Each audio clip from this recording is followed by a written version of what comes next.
Welcome to Watch of the Week on Caseback. This is a series of brief reviews of recently introduced timepieces. It's not a commercial, it's not paid content. You will hear my unfiltered opinion about certain watches. And our guest today is Longines and Aviation. This is always a good combo because of the long-lasting collaboration between this brand and early Aviators. And I will present you men and women in their flying boxes in this video, but first let's go over the basics of this new watch. Longines Spirit, an automatic chronometer.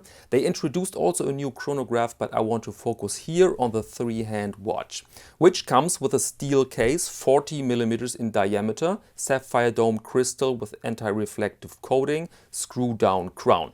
And inside it's the caliber L888.4 with 25,000 vibrations and 64 hours power reserve. Date function, superluminova on hands and numerals. Water resistance is 100 meters. And it comes with a leather strap, or in the Prestige edition with various bracelets and straps. Prestige edition. Imagine yourself now with your monocle in the boutique demanding the Prestige edition.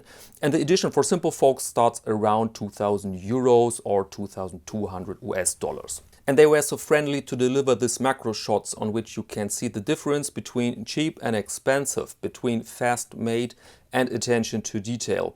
These images here came with 80 megabytes each, and it took me over an hour to render them down to a usable size. But you can still see their sharp, crisp, clean details. And what I like here the most is the contrast between the high polished bezel, polished side and brushed surfaces. This together then with the grainy texture of the black dial. And the black dial itself is a lume stunner, must look amazing in the dark. And it looks truly enough to pass as an aviation watch. Massive hands and the second hand here with a nice portion of lume on the red tip. Note that the date is relatively subtle and in another color. It's beige, and I could imagine that this is to prevent confusion with the numerals. Note also the crown, which looks quite substantial. Must be a pleasure to wind this watch and to set the time. And so overall a really solid package they offer here, and what I like is that they don't go crazy with the price. I mean, compare this to the latest news from Zenith and you know what I mean. Available is also a version with a white dial, as you can see here, but in this case, in my opinion, the black dial delivers more.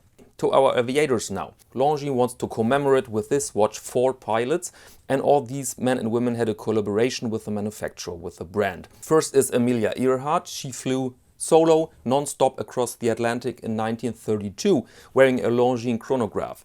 And that was a terrible flight with ice on the wings and some mechanical failures. But she managed to survive that, and then she was the first woman who crossed the ocean in that way.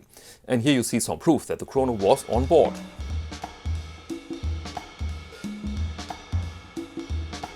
Then we have Paul-Emile Victor.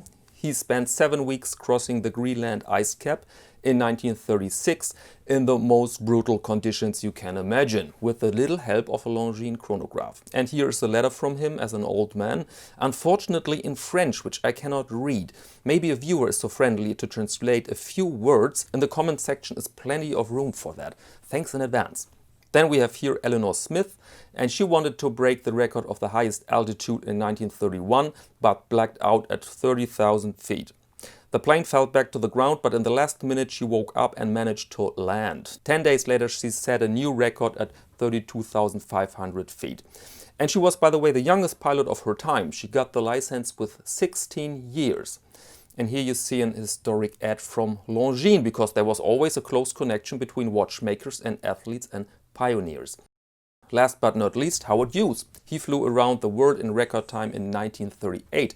And later, of course, he was famous for his role in film. There's this movie, The Aviator, with Leonardo DiCaprio. And I think most people here have seen this movie, so I'll keep this short. But this connection between Longines and aviation is very interesting, especially the role of the women here. I'm very interested in history and aviation, but the achievements of Smith and Earhart were relatively new to me. Astonishing achievements, especially if you see the time.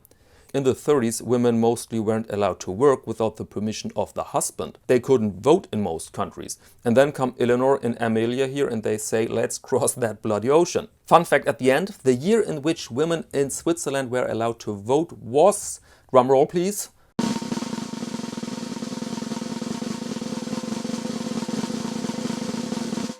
1971. Can you believe this? There's conservative, very conservative Swiss. And that's all. See you next Monday to Watch of the Week on Caseback.